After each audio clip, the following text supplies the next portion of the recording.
as the frightened people in the bank tried to recover from the scene. "Amazing," said the cop. He's still alive." Suddenly, a mechanical humming sound was heard coming from Cabacto. Then a terrifying thing occurred. Cabacto quickly changed into the hideous, shiny black demonic creature that scared him in the night.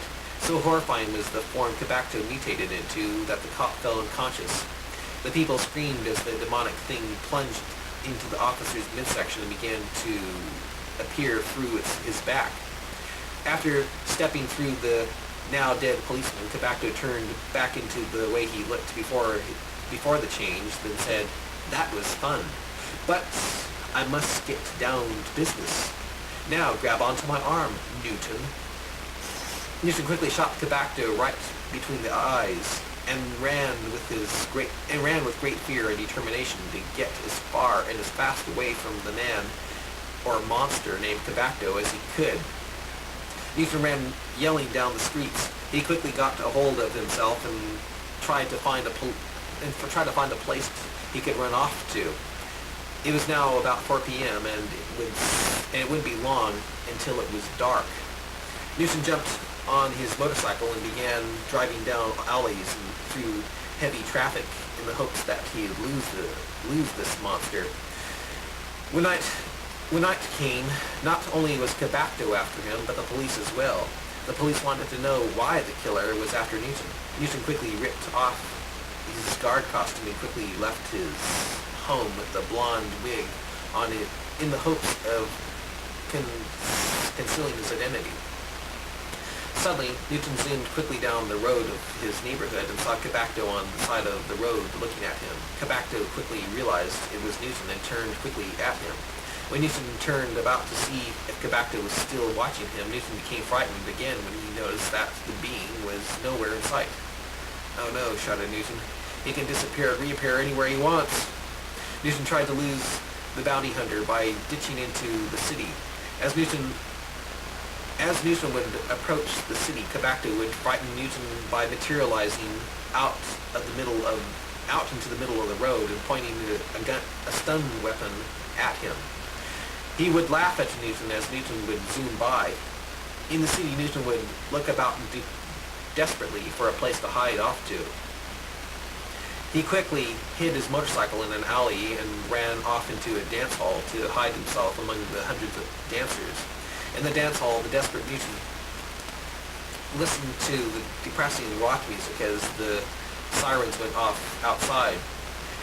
"How I wish I were a mutant now," he said, depressed as he watched the pretty young Sardonians dance to the music. "Where am I going to? Where am I going to go?" Newton began to realize that his days were numbered. To make matters even more horrible, a man's face suddenly appeared on the television in the corner of the bar.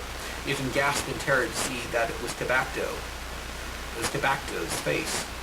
Newton ran out of the dance hall and into the bar, closing the door behind him. He ran up to the TV and heard Cabacto say, "The deaths of the 2 police officers weren't caused by a robber wanting money, but by the monster who attacked Sardana several decades ago. That monster is the Newton.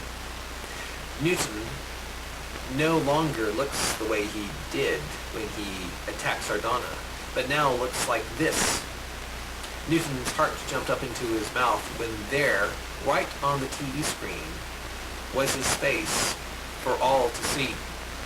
Cabacto went on and said, Newton is now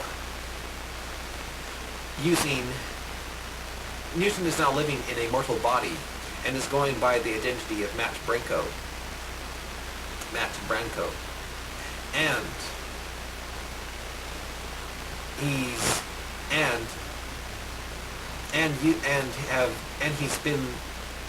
And if you have seen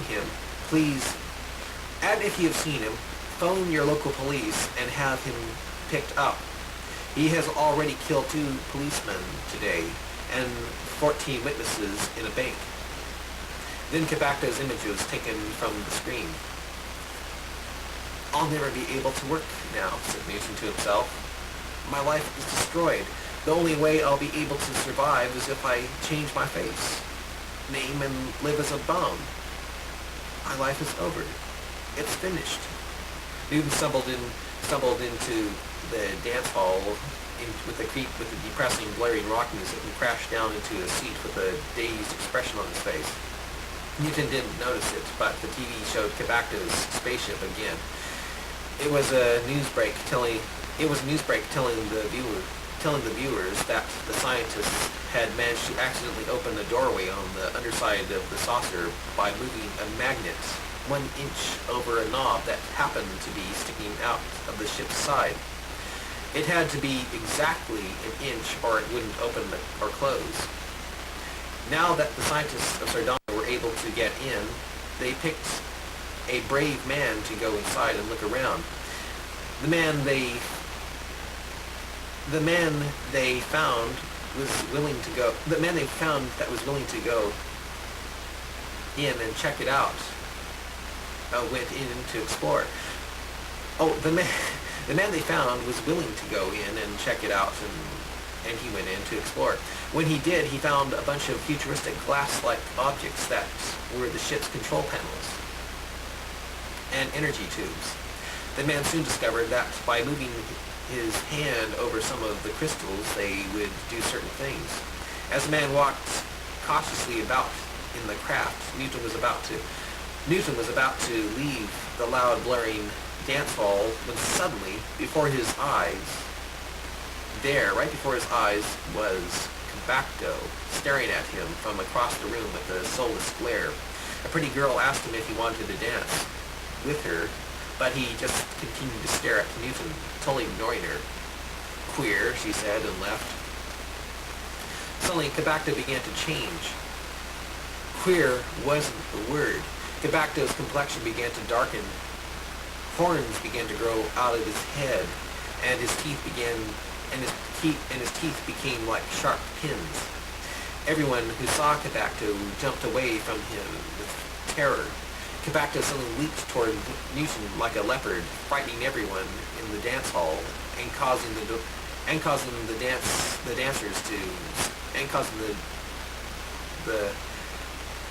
dancers to stop. Newton was frightened also, but he used his fear as anger and quickly leaped to the side, causing the demon to miss him. It did manage to rip a gash in Newton's leg with its wicked claws. Cabacto slashed about and killed 2 innocent bystanders. Screams started up when the 2 dancers hit the floor lifelessly. Cabacto roared and charged at Newton again. Newton quickly leaped to the side, and it just missed him again. By now, people were clawing at each other at the doors, trying to get out. They were falling over each other. Cabacto quickly turned about toward Newton again and revealed glowing red eyes at him to make Newton feel really frightened. Cabacto made another roar and flew at Newton again. Newton suddenly pulled out the gun he had that he used as a guard at the bank, and he shot Cabacto right between the eyes, causing the monster to slide lifelessly toward Newton on the ground, on its face. Seeing that it was dead, the dancers came to investigate what was terrorizing them. Newton walked up to it and kicked it over. It was definitely dead, but suddenly the corpse of the monster glowed brightly as if it were in a transporter beam. When the glow faded out, it suddenly came to life and went for Newton again. Newton shot it in the chest, then in the head again, and it hit the floor unconscious, or dead again. A few seconds later, the transporter-like glow returned again, and as it faded out, it bounded off the floor again, and again Newton shot it. Newton realized he only had a couple of bullets left. He would only be able to stop it 2 more times. Then that would be the end of him. When Newton shot it again, he suddenly realized that the flying saucer that was supposedly crashed and destroyed wasn't destroyed, and that Cabacto was constantly being rejuvenated and brought back to life by his ship's transporter beam that being guided by the craft's computer. Realizing this caused Newton to give the computer-generated monster another shot in the head. Then Newton raced outside, leaped onto his motorcycle and drove it as fast as he could to the crash site where the scientists were. It took a couple of hours, but just as Newton's motorcycle was about to run out of gas, he stopped in a quarter of a mile from the crash site and then began wondering on a way he could get to the saucer without being seen. Newton jumped for joy when he saw that the saucer's hatch was open, but wondered now about how to get inside without getting caught. A few minutes later, Newton managed to knock out a scientist and take his clothes. With the scientist's identity, he was able to make it into the craft. When Newton walked into the saucer, the scientist had his back to Newton.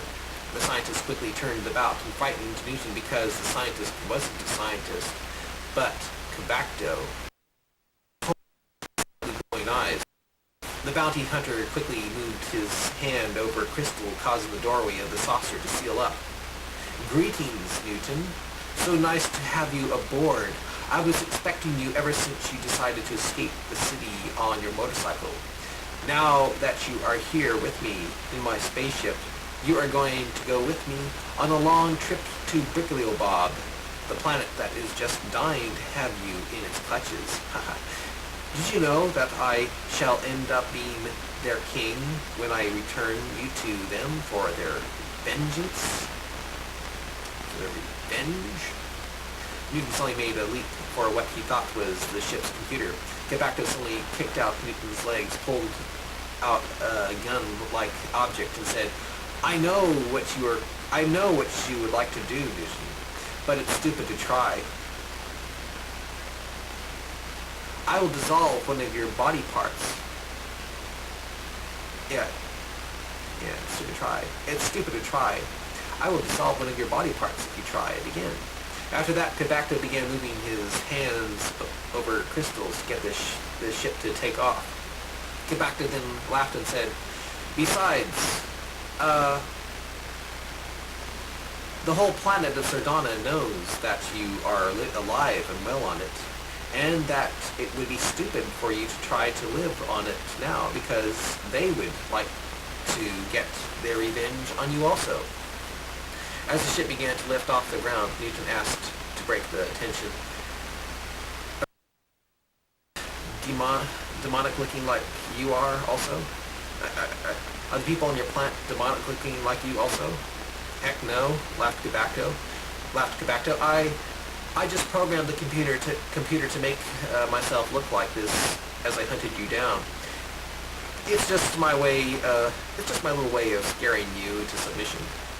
Now that I have you where I want you, I'll soon turn myself back to the good-looking guy I was bred to be. Suddenly, as the saucer was 300 feet off the ground in the night sky, it was suddenly hit by a guided missile from an Air Force jet. So powerful was the explosion that it knocked Newton and his enemy off their feet. "What?" shouted Cabacto. "Why did they fire?" Suddenly the saucer was hit again and again, causing the insides of the ship to make a unnatural humming sound. Again the saucer was hit. "They shall die! Oh, they shall die!" screamed Cabacto. He quickly ran over to the control panel and pressed a button. A beam of light lanced out at one of the jets that was circling around to fire again. The jet shattered into a ball of flame the very second the beam hit it. As Cabacto shattered another jet, Newton asked, "What's the power source of this ship?" "Dilithium," shouted the furious Cabacto. Newton's eyes suddenly widened with glee. "Die!" shouted Cabacto, and he destroyed the last two jets that were trying to escape. Right when Cabacto was going to turn his ship's weapons on the scientists below, Newton took the last few bullets he had from his pocket, put them in his gun, and fired at the crystal control panels. "No!" shouted Cabacto. Newton fired again, causing electrical sparks of high energy to shoot out of them. "Damn you!" shouted Cabacto. "Damn you!" He flew at Newton and started bashing Newton in the face with his fists. He flipped Newton to the floor and screamed. He then let out a loud, long, monstrous, sad scream of anger and fell on his knees, bawling. "What's the matter?" asked Newton, pointing the gun at Cabacto. "You just destroyed the ship's computer. It had the only information of the way I really looked. Now I'm going to go through life looking like this. Ah!" Cabacto flew at Newton, causing Newton to fire. Causing Newton to fire. The last bullet. Causing Newton to fire the last bullet, hitting the demonic-looking man in the side. Cabacto made a loud scream and crashed into the ship's control panel. There was a loud, powerful explosion that blew pieces of the bounty hunter all over the room, and knocking Newton up against the wall. So powerful was the explosion that it had ruined the ship's warp engines and generator system. Newton was dazed and terrified as he felt and heard the ship falling and getting closer and closer to the terrain below. Newton strapped himself and began to work at the strange alien began to work desperately at the strange alien controls that he knew nothing of. People watched from a distance as the glowing spaceship dived out of the atmosphere and disappeared into a forested area of the planet.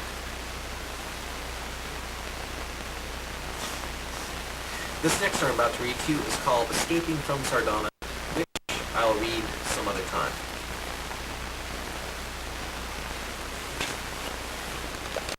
Oh, by the way,